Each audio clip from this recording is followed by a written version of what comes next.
जय हो भोजपुरिया समाज। तो दोस्तों, भोजपुरी के अनोखे और चटपटे वीडियो देखने के लिए हमारे चैनल भोजपुरी म्यूजिक को सब्सक्राइब करें और वीडियो को अंत तक देखें और वीडियो को बहुत सारा प्यार दें और इस चैनल को भी सफल बनाएं। तो दोस्तों चलो आज की वीडियो को शुरू करते हैं। तो दोस्तों, जैसे आप सबको पता है कि power star Pawan Singh and Payal Dev का न्यू बॉलीवुड सॉन्ग आ रहा है। तो दोस्तों, इस वीडियो में आपको लाइव वीडियो दिखा रहा हूँ कि पावर स्टार पवन सिंह और पायल देव का स्टूडियो में कैसे गानों को रिकॉर्ड कर रहे हैं। तो वीडियो को ध्यान से पूरा अंत तक देखें। झलकता हमारो जवनिया है राजा, जैसे कि बोलटी के पनिया हो कुछ काली।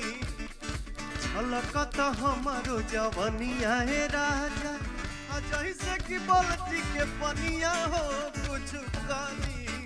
रानी हम ओवरलोड बहानी हो,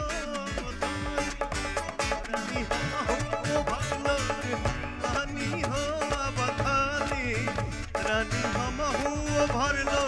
ने देखा कि power star Pawan Singh and Payal Dev का उनके स्टूडियो में नया गाना रिकॉर्ड हो रहा है। तो दोस्तों, जल्दी हम सब लोग को पावर स्टार पवन सिंह का बॉलीवुड का नया गाना देखने को मिलेगा। तब तक के लिए मैं लेता हूँ आपसे अलविदा। मिलते हैं नए वीडियो में। जय हिंद, जय भारत, जय हो भोजपुरिया समाज। बहुत जल्द हम सब लोग देखते हैं पावर स्टार पवन सिंह का बॉलीवुड का ये गाना। जय हो।